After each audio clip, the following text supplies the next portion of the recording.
As it is known in history, the momentous and historic Roman Empire fell in 476 AD to the Germanic barbarians, and because of that, Rome was sacked, decimated, and its emperor abolished. These factors should mean the end of an empire, and surely this must be true in the case of the Roman Empire. Or was it?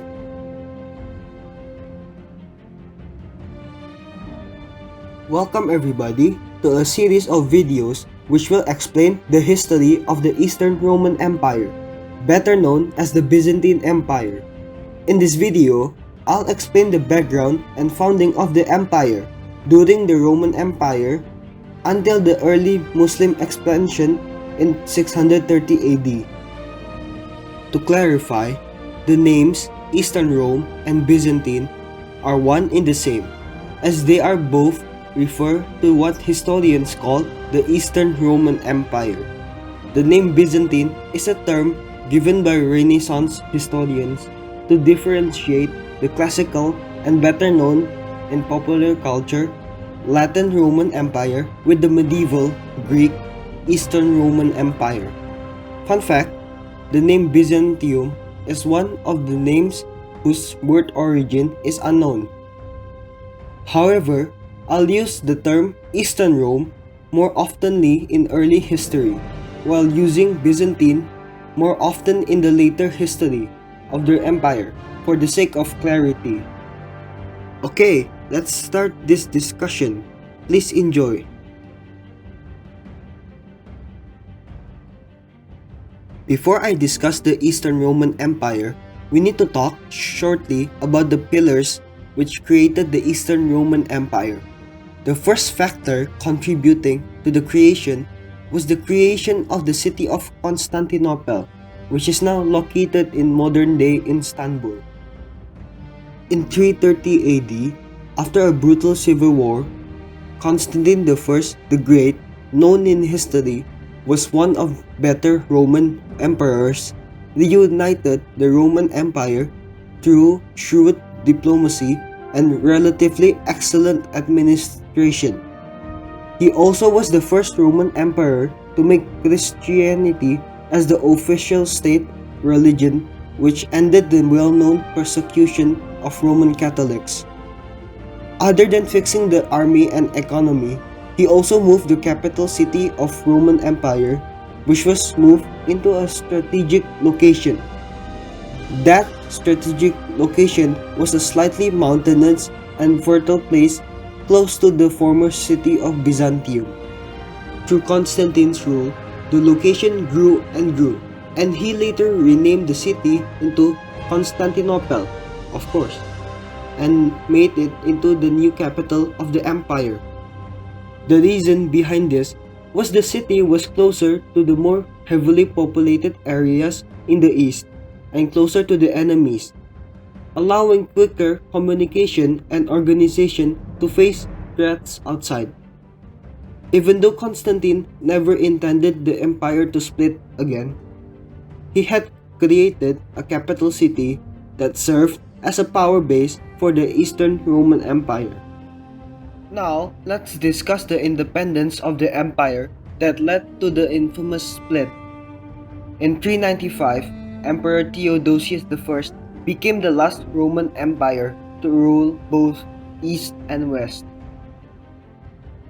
Naturally, internal conflicts, foreign, domestic, and familial in the Theodosius line caused his successors to have a significant rivalry amongst themselves, causing the impermanent split that divided the Roman Empire into two separate independent entities, the Western Roman Empire and the Eastern Roman Empire. Of the two empires, Emperor Arcadius ruled the East, while Emperor Honorius ruled in the West. This year marked the start of the history of the Eastern Roman Empire as an independent nation, and its history would be legendary. Even though the population of the Eastern Roman Empire has always been Greek and spoke Greek, they have always considered themselves as Romans, as the Roman Empire always had a Greco-Latin union between its people and languages, and considered both languages equal and official in the empire. Now, knowing the basis of the Eastern Roman Empire, we can now start discussing its history. Around the 5th century, Constantinople had a population of around 250,000 people, surpassing Rome for the first and becoming the populous city in the world. This resulted in the city surpassing the initial walls constructed by Constantine when making the city. The solution was the creation of the Theodosius Walls, a series of walls which protected Constantinople with multiple complex layers of various defense mechanisms. It was a technological marvel, and even then it was significantly improved around the 4th century and finally finished in two phases during the reign of Emperor Theodosius II in 408 until 450. Further additions and repairs were done by future emperors as needed to defend the capital. This made Constantinople the most impregnable city at the time and contributed to the Eastern Roman Empire's longevity. During the 5th century, both Eastern and Western Rome faced off the Hunnic invasion. This led to the Germanic barbarians to migrate from lands conquered by the Huns into lands of both Eastern and Western Roman empires in a desperate flee, which caused a huge wave of immigrants in both empires who were definitely not ready for it, especially in the Western Roman Empire, as it was more prevalent there. Peoples such as the Franks, Visigoths, Ostrogoths, and Vandals migrated into the Western Roman Empire and caused major chaos inside the empire, creating mini kingdoms of their own. With numerous internal mini-kingdoms, city revolts, and foreign rebel supporters, the Western Roman Empire surrendered and collapsed. The last Western Roman emperor, Emperor Romulus Augustulus, was deposed by Odoacer. But instead of crowning himself as Emperor of Rome, he made his own kingdom and stated that Rome didn't need a Western emperor. Emperor Zeno from the Eastern Roman Empire, which ruled from 474 till 491, witnessed this occasion firsthand.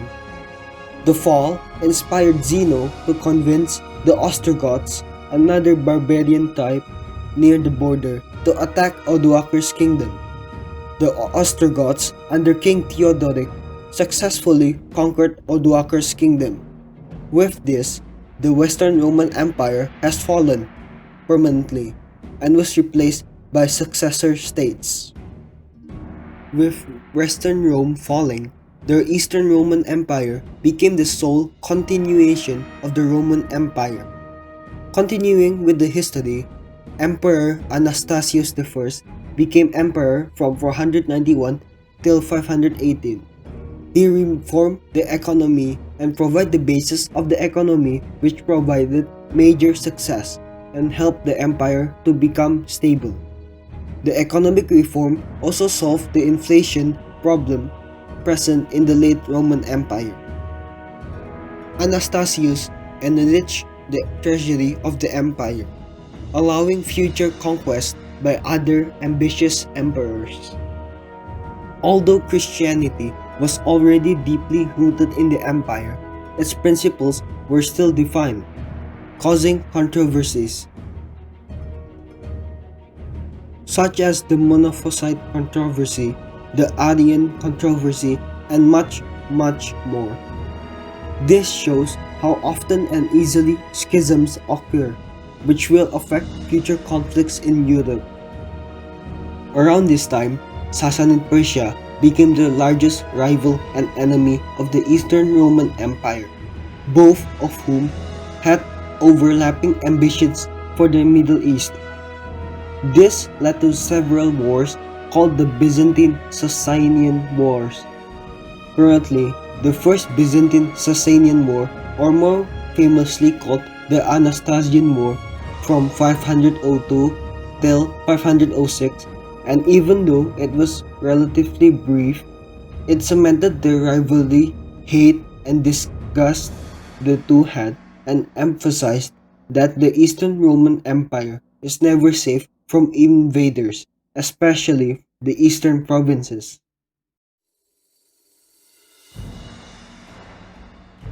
As Anastasius I died without an heir, through sheer luck and multiple coincidences, a Balkan soldier named Justin became the new emperor as Justin I and ruled it from 518 till 527. Even though Justin was the emperor, the person pulling the strings was his nephew Justinian. He was talented and knew how to be an emperor, and he was actually in the mantle of power the entire time, and hence, as Justin didn't have an heir, he adopted Justinian and appointing him as Justin's successor. When Justin I died in 527, Justinian I became emperor, as Justinian already helped Justin when he was emperor. He had experience in ruling an empire effectively. Firstly, he hired a very efficient tax collector named John the Cappadocian. This allowed a constant stream of income, filling up the treasuries. Justinian also created a legal code named Corpus Juris Civilis, or more commonly known as the Code of Justinian. This new legal code compiled all previous Roman laws and compiled it efficiently into a single legal code for the rest of Byzantine history, and is still used as the basis of constitutions, laws, and foundations in Western European nations until now. During his early reign, Justinian inherited the Iberian War from 526 till 532 due to alliances and politics, while also having another war with Persia. In this Persian war, he was able to find Belisarius, a very competent general, and he will be significant in his future reign. In the end, the two parties offered peace and created the eternal peace, which is supposed to give peace for both parties. Remember, supposed to. In 532, Justinian faced the Nika riots. A riot in Constantinople happened as the popularity of chariot racing, which had radical qualities associated with it, caused it to be the perfect breeding ground for a powerful proto-mafia, but later grew into a large mob which wanted to overthrow the government. Justinian was ready to leave the city. However, his wife, Theodora, prevented this to happen and wanted him to stay as emperor. In the end, his general, Belisarius, miraculously saved the city from itself and was able to stop the riots by killing 30,000 people, and in a display of authority, executing the leaders of the riot, ending the first major setback of his rule as emperor. Although he survived, the capital was destroyed in all forms. Large areas, including the city cathedral, were destroyed. On the bright side, with advice, Justinian set out to rebuild and make an even bigger and grander city. One of the large projects was building the Hagia Sophia, an architectural marvel, which took the form of a grand church in Constantinople, which replaced the old church destroyed from the riots. This church also served as the source of inspiration in the architecture of every Orthodox church and cathedral, even until modern times. With a new capital created, treasuries collected, and peace with Persia, Justinian can finally start his grand ambition, retaking Western Roman lands from the barbarians. Firstly, he tasked Belisarius to take northern Africa from the Vandals. This was accomplished by 533. Then, Italy was next. Belisarius was tasked to take Italy from the Ostrogoths. That task, although seemed impossible, was done from 534 till 540, when Ravenna, the last major city in Italy, was taken. As these lands were still majorly Roman, Justinian tasked the army to act gently to the population, acting as a liberator, not a conqueror. However, success couldn't be celebrated for long, as the Ostrogothic ambassadors reached to Sassanid Persia and convinced the king Khosrow I to end the eternal peace and declare war on the Eastern Roman Empire. Convinced and manipulated, Khosrow declared war on the Romans on 540, ending the eternal peace and irony. As most Roman troops were still in Italy, Persia had the head start and quickly sweep Syria and the Levant. Belisarius was recalled to the capital to command the troops in the east to defend against Persia. But his journey to home was long. In the end, the war proved to be a stalemate, leading to the war being indecisive and seemingly without an end. At the same time, a new invader attacked the empire, but it was not a human nor animal, but rather this time it was a plague, the bubonic plague. The bubonic plague of 541 till 543, better known as the Justinian plague, ravaged the Eastern Roman Empire. However, the war made the plague spread out to Sassanid Persia, ravaging it. The plague also reached Constantinople in around 542.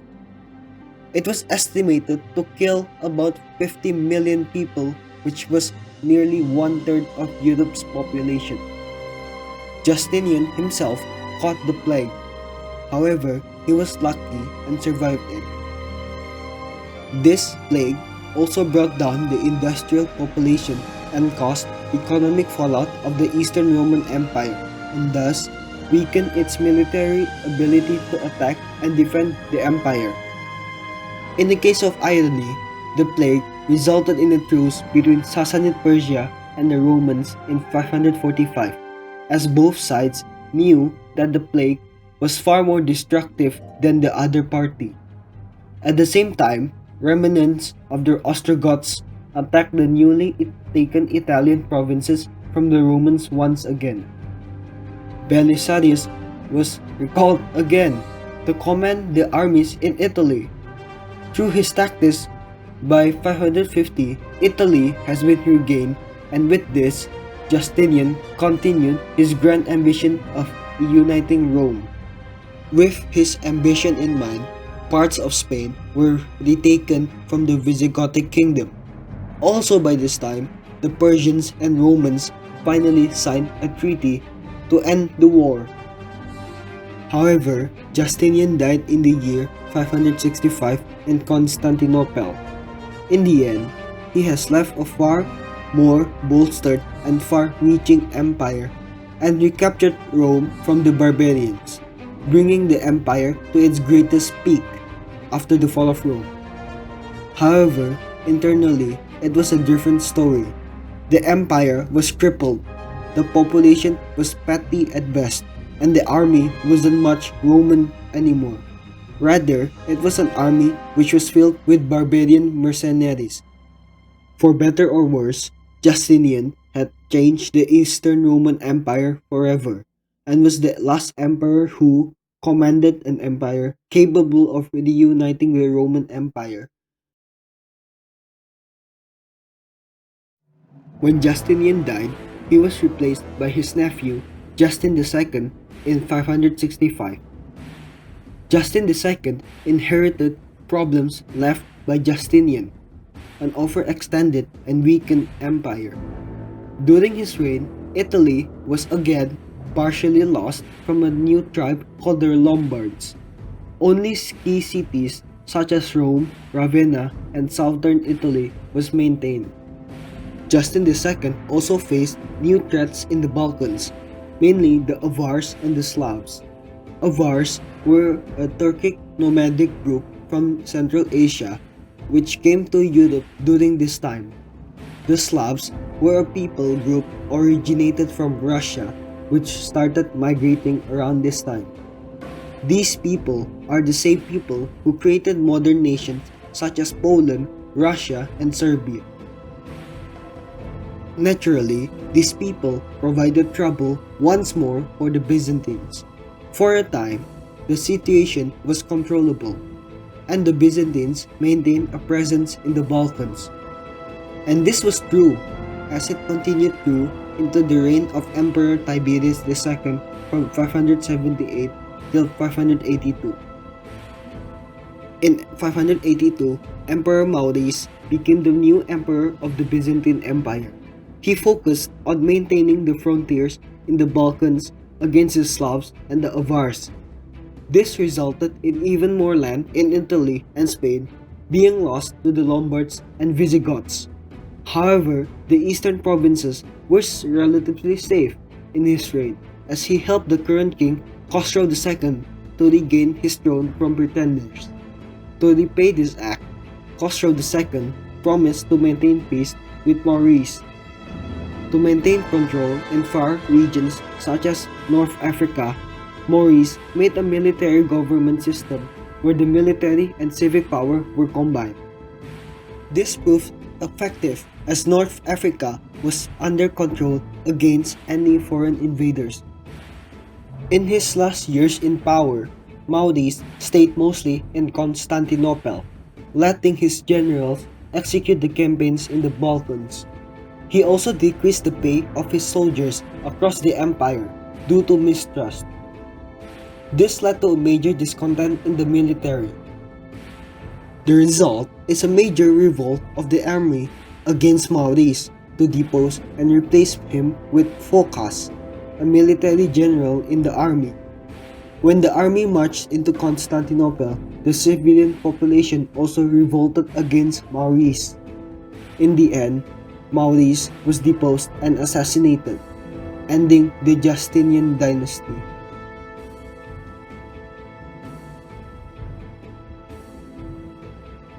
Phocas became emperor in 602, replacing the dead Emperor Maurice, but his reign proved to be far more disastrous compared to Maurice's rule. Nobody at the time realized it, but Maurice was able to maintain stability in the empire. This ended when Phocas came to power with constant rebellions due to lack of legitimacy, the Danubian frontier crumbling, weakening the Balkan regions, and most disastrously, war with Persia did not help with his rule whatsoever. As Maurice died, Khosrow II seized the opportunity to attack the empire.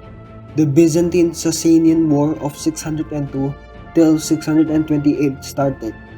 Phocas removed troops from the Balkans to fight the Persians, giving a break for the Avars and the Slavs. The war against Persia didn't go well for the Byzantines, losing the Battle of Dara against the Persians, leading to the fortress of Dara getting captured. With the gates open, the Persians raided and took parts of Anatolia and Syria.